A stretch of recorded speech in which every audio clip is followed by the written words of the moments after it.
अभिभावक जो पूरा विद्यालय को सहयोग करते हैं, मैं नम्र निवेदन विनम्र शब्दों के साथ इस मंच पर आमंत्रित करना चाहता हूं कि अपने शब्दों से हमारे बच्चों को नवाजें। एक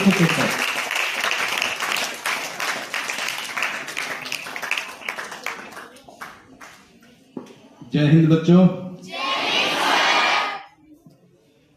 मैं बढ़िया थाना प्रभारी ब्रजभूषण सिंह थाना प्रभारी के हैसियत से यहाँ नहीं आया। आपके अभिभावक, आपके दोस्त, आपके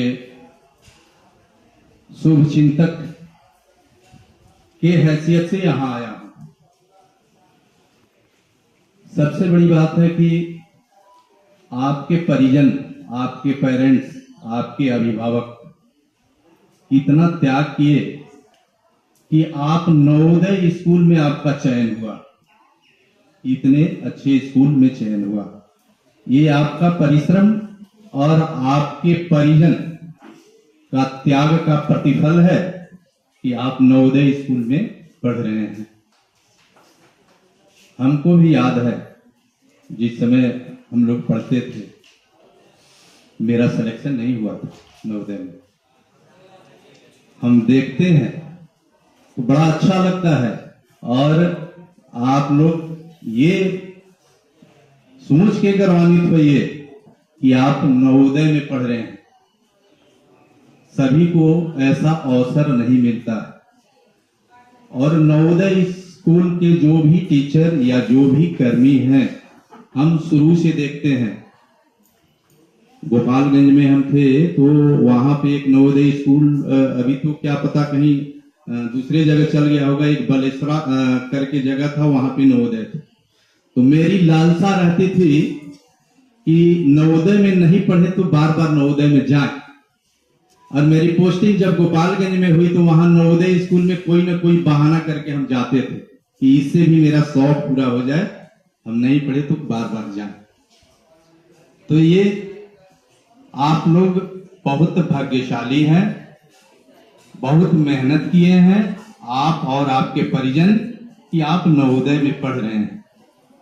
अब इस पढ़ाई को आप निरंतरता रखते हुए, जो भी गुरुजन हैं अच्छे परामर्श देते हैं, अच्छी टीचिंग की व्यवस्था है, चाहे कोई भी नवोदय हो, सब जगह का हम कह रहे हैं, तो उनके हर बातों पर आप ध्यान दीजिए।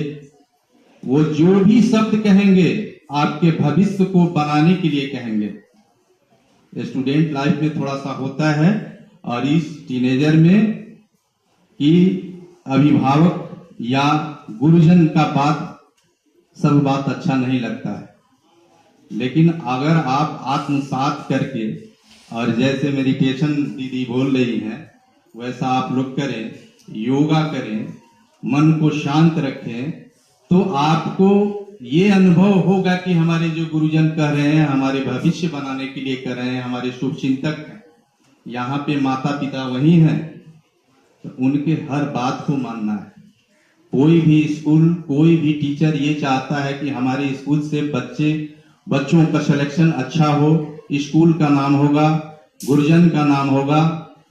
तो इस पे आप लोग ध्यान दीजिए कि जो भी पढ़ाई हो रहा है, पढ़ाई के अलावा जो भी लेक्चर दे रहे हैं टीचर लोग, गुरुजन लोग, तो वो आपके भविष्य को बनाने के लिए कर रहे हैं। एक बात और, स्कूल में ऐसा देखा जाता है कि मानिए आपके बैच में 50 लड़के हैं, तो एक दो लड़का का उसमें दिमाग डाइवर्ट हो गया, दूसरा कुछ सोचने लगा। तो आपका दायित्व है कि आपको लग रहा है कि मेरा दोस्त भटक रहा है, पढ़ाई में मन नहीं लग रहा है, तो पहले आप अपने से प्रयास कीजिए, उसको समझाइए, बुझाइए। नहीं समझ रहा है तब गुरुजन को बताइए कि ये पढ़ नहीं रहा है, कहीं दूसरी जगह दिमाग। क्योंकि माहौल अच्छा रहेगा। आपके सेक्शन में 50 बच्चे हैं, 50 बच्चे अगर अच्छा पढ़ाई करेंगे, उज्जवल भविष्य का सोचेंगे, तो सभी बच्चे पढ़ेंगे। उसमें एक दो लड़का अगर डाइवर्ट हो गया, दूसरा कुछ उसके दिमाग में चलने लगेगा, तो उसका असर सब पे पड़ेगा। तो अगर आप साथ में हैं, साथ में पढ़ रहे हैं, तो ये रीड कीजिए और उसको समझाइए। आपका दोस्त है, समझ जाएगा। उसके भविष्य के बारे में बताइए। इसमें बहुत से ऐसे लड़के हैं जिनके पेरेंट्स, जिसके गार्जियन, जिनके पिताजी खेती बाड़ी करके, अनाज उपजा करके, उसको बिक्री करके और अपने बच्चे को पढ़ा रहे हैं। कितना संघर्ष कर रहे हैं आपके पिताजी। तो किस आस पे कर रहे हैं कि मेरा बच्चा, मेरी बेटी एक दिन मेरा नाम रोशन करेगी। अगर मेरा बेटा मेरे नाम से जाना जाए कि इंस्पेक्टर साहब का वो बेटा है, तो इसमें मेरी कोई उपलब्धि नहीं है और मेरे बेटा की कोई उपलब्धि नहीं है। हमको तब खुशी होगी कि जब लोग कहेंगे कि अमुक बच्चा के पिताजी जो इंस्पेक्टर हैं जा रहे हैं, उस बच्चा के पिताजी। अगर आपके पिताजी के पहचान से आपको जाना जाए तो इसमें आपकी कोई उपलब्धि नहीं है। आपके पहचान से आपके पिताजी को जाना जाए, ऐसा कीजिए कि ऐसा करें कि मेरे पहचान से मेरे परिजन को जाना जाए।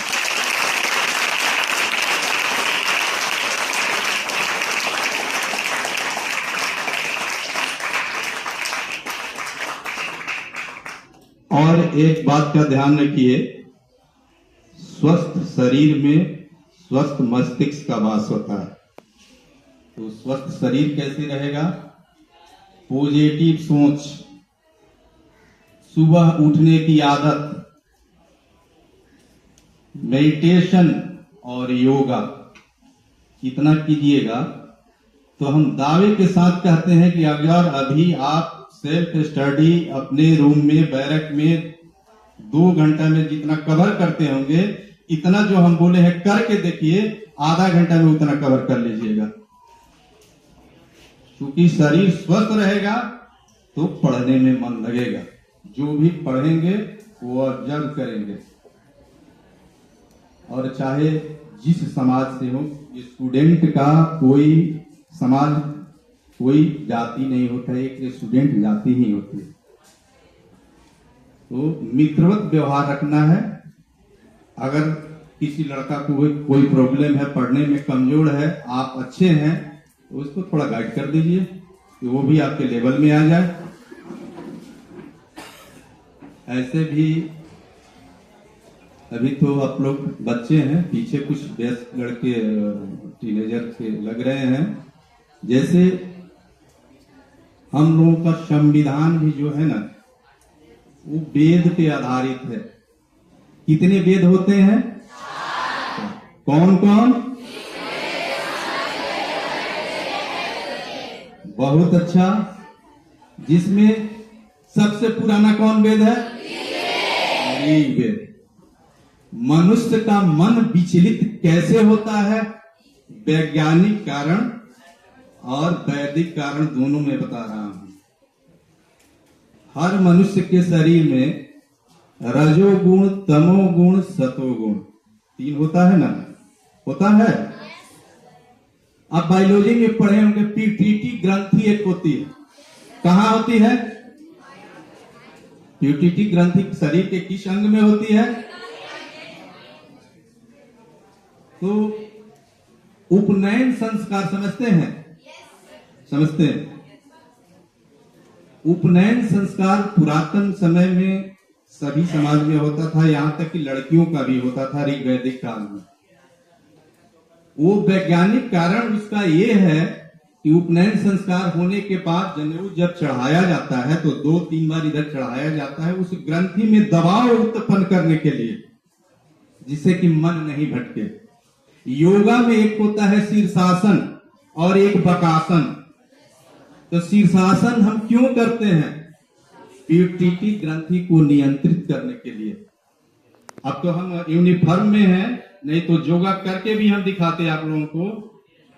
ऐसा नहीं है कि मेरा उम्र कम है, लेकिन मैं दावे के साथ कहता हूं कि अभी भी नौजवान जो लड़का होगा मेरे साथ दौड़ नहीं सकता है और मेरे साथ योगा नहीं कर सकता है, क्योंकि यूनिफॉर्म में योगा करने में दिक्कत होगा।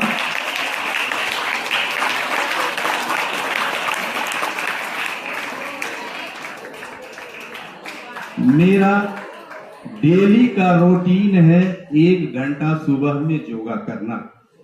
योगा करते हैं। एक हल्का सिंपल के तौर पे योगा आपको हम दिखा देंगे, जो कि यूनिफॉर्म में किया जा सकता है। हल्का, क्योंकि आपको ये नहीं लगे कि हम केवल भाषणबाजी कर रहे हैं। हम आपको दिखाते हैं।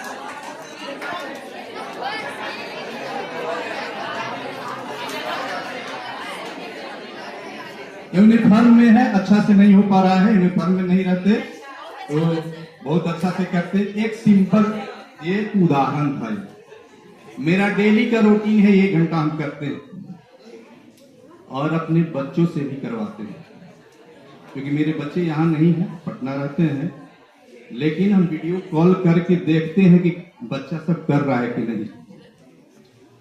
अगर समय मिल गया हमको तो हम वेद पुराण का बात भी बताते हैं बच्चों को। इससे क्या होता है, संस्कार अच्छा होता है, मन नहीं भटकता है। तो स्वस्थ शरीर को स्वस्थ रखिए। जब शरीर को स्वस्थ रखिएगा, उत्तम विचार रहेगा, पॉजिटिव सोच होगा, तो लक्ष्य प्राप्ति से कोई नहीं रोक सकता है। मेरा बात अच्छा लग रहा है? तो क्या मैं आशा करूं कि ऐसा आप लोग कीजिएगा?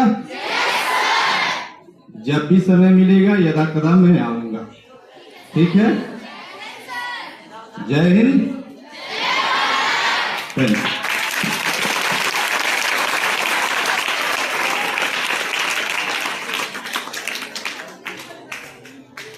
सर के वक्तव्य से एक बात सिद्ध हो गई, डोंट से प्रूव दैट। हम बतकही करते हैं, सर ने सिद्ध कर दिया प्रूव करके। बातों से काम नहीं चलेगा, उसे प्रूव करना होगा। इसके लिए मैं हृदय की गहराई से सर को धन्यवाद देता हूं कि आपके शब्दों से, नॉलेज से हमारे बच्चे जरूर लाभान्वित होंगे। इन्हीं के साथ कार्यक्रम हमारा, आप लोग शांति से बैठेंगे, आपका फोटो लिया जाएगा, तो आप शांति से बैठेंगे, मैडम के साथ एक फोटो होगा, उसके बाद आप कतारबद्ध पंक्तिबद्ध यहां से प्रस्थान करेंगे।